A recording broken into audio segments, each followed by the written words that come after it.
वर्तमान का जो ये गुंडा राज चल रहा है और जिसमें चुन चुन के ब्राह्मण समाज को टारगेट किया जा रहा है, इससे ब्राह्मण जन जन में आक्रोशित है। आप लोग यहाँ हैं, कभी गाँव में चलिए हम लोगों के साथ।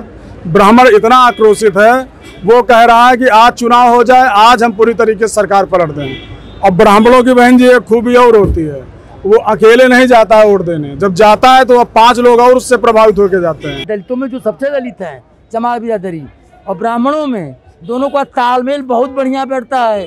दोनों झगड़ालू जाति नहीं है, दोनों बुद्धिजीवी हैं। महिलाएं इस सरकार में शख्स नहीं है, सेफ नहीं है, अपने आप को सेफ नहीं, बिल्कुल नहीं है, सेफ बिल्कुल नहीं महसूस करती हैं। मायावती जी का राज होते ही अब 24 घंटे में सारा सिस्टम अपने आप सही हो जाता है। 5 साल से हम लोग ठोकरे खाते रहे, हम लोग धरना प्रदर्शन करते रहे। बीके शुक्ला जी को उठा के जेल में डाल दिया, हम लोगों को उठा के अलग अलग पार्कों में बंद कर दिया। हमारी बहन जो थी आई थी हजारों हजार की तादाद में विधानसभा घेरने के लिए, उनको कटोरे लेके विधानसभा के सामने भीख मांगनी पड़ी, सर मुड़वाना पड़ा। और उसके बाद ये आदरणीय योगी जी मुख्यमंत्री जी कहते हैं कि इन महिलाओं का ये पूर्व जन्म का पाप था, कर्म था, जो आज इस जन्म इनको सर मुड़वाना पड़ता है। इस तरह के शर्मनाक बात इस मुख्यमंत्री ने कही। तब जब बहन मायावती ने ये बात सुनी, उनके संज्ञान में आया, उन लोगों ने हम लोगों को बुलाया और बुलाने के बाद उन्होंने बात की, कहा रही तो प्रदेश के 20 लाख शिक्षकों पर अत्याचार कि महिलाओं की सुरक्षा, न्याय, वो तमाम मुद्दे उन सब के लिए दलित नेता से, दलित महिला नेता से संरक्षण की मांग करना, क्या कारण हो सकते हैं इसके? ये तो पहले भी आपने देख चुका है। मायावती जब सरकार में थी 5 साल पूर्ण बहुमत से, तो पहले भी इस तरह के कार्य, और शासन इतना बढ़िया किसी के अंदर नहीं चलाने की क्षमता, इतना बढ़िया शासन को चलाना इनके ही बस के बाद और किसी के बस के बाद। तो जब इतना अच्छा शासन चल रहा था तो फिर भी सरकारें तो झूठे वादों से कोई भी सरकार बना सकता है।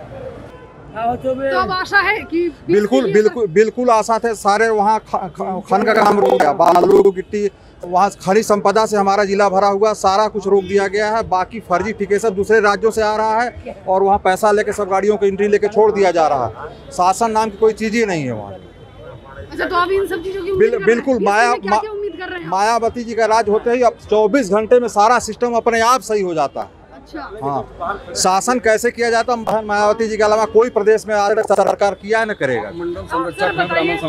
ब्राह्मण क्या उम्मीद कर रहे हैं? सबसे ज्यादा सबसे अहम मुद्दा ब्राह्मणों का नेचर और दलितों का नेचर दोनों का झगड़ालू प्रवृत्ति का नहीं है, इसलिए दोनों में बहुत तालमेल बैठ जाता है आपस में।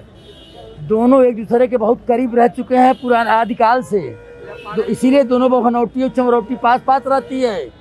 दोनों का विचार मिलता है, दुख सुख में एक दूसरे को काम आते हैं रात को 12 बजे 1 बजे। ये कारण है कि चमार का बिरादरी, दलितों में जो सबसे दलित है चमार बिरादरी और ब्राह्मणों में दोनों का तालमेल बहुत बढ़िया बैठता है।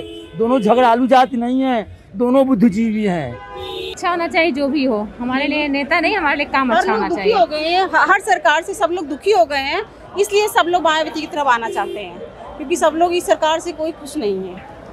क्या कारण है, क्यों खुश नहीं है? क्योंकि हर युवा जो पीढ़ी है उनको कोई जॉब नहीं है, नौकरी नहीं है। महिलाएं सबसे कारण है कि महिलाएं इस सरकार में शख्स नहीं है, सेफ नहीं है, अपने आप को सेफ नहीं, बिल्कुल नहीं है, सेफ बिल्कुल नहीं महसूस करती हैं। वो ब्राह्मण समाज जो पहले से बीजेपी में था, वो ब्राह्मण समाज का जो रुझान है, जो आकर्षण है, वो बसपा की तरफ, मायावती जी की तरफ दिखना और उनसे संरक्षण मांगना। सबसे बड़ा सवाल है कि ब्राह्मण समाज का एक दलित नेता से संरक्षण मांगना अपने आप में बहुत बड़ा सवाल खड़ा करता है। हमारे साथ में बहुत सारी पब्लिक मौजूद है, एक एक करके जानेंगे कि आखिर इसका क्या कारण है। जो पिछली सरकारें रही हैं, उन्होंने जो वादे किए उन पर कभी उन्होंने महिलाओं के सम्मान के लिए कोई कार्य नहीं किया है।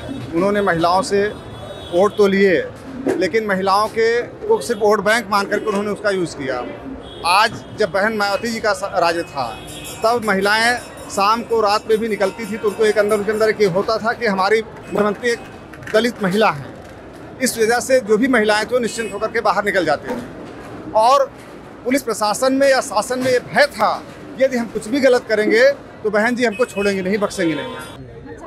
देखिए ऐसा बहन जी कि इसके पूर्व माननीय बहन कुमारी मायावती जी ने करके दिखाया है, और ब्राह्मणों में जो भी नीचे गिरे तबके लोग जो पड़े हुए थे ब्राह्मण वर्ग में भी, उनको भी दलित समाज के साथ साथ उठाने का काम किया है।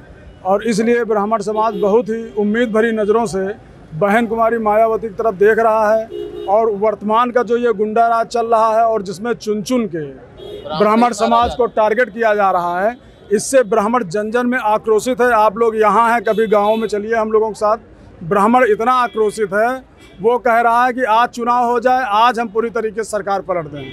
और ब्राह्मणों की बहन जी एक खूबी और होती है, वो अकेले नहीं जाता है वोट देने, जब जाता है तो अब 5 लोग और उससे प्रभावित होकर जाते हैं। दलित महिला ने सम्मान किया है ब्राह्मण समाज का। 2004 में राजनीतिक हम लोग हाशिए पे चले गए थे।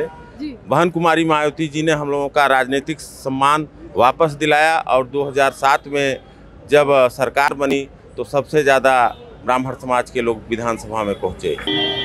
महिला इस देश में सबसे प्रथम स्थान है और हमारी जो बहन कुमारी मायावती जी हैं, अगर 2022 में सरकार फुल फ्रेश की बनती है तो सबसे ज़्यादा सम्मान बहन कुमारी मायावती जी महिलाओं को देने का काम करेंगी।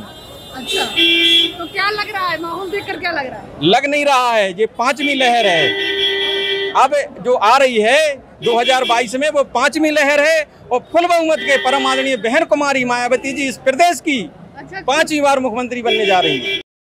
तो देखा आपने, हमने तमाम जो है ब्राह्मण समाज से बात की, उसमें ब्राह्मणों का कहना यही है कि हमें उत्पीड़न अब आगे नहीं झेलना है, हमें ब्राह्मणों की सुरक्षा चाहिए। इस सरकार में ब्राह्मण सेफ नहीं है, ऐसा ब्राह्मणों का कहना है।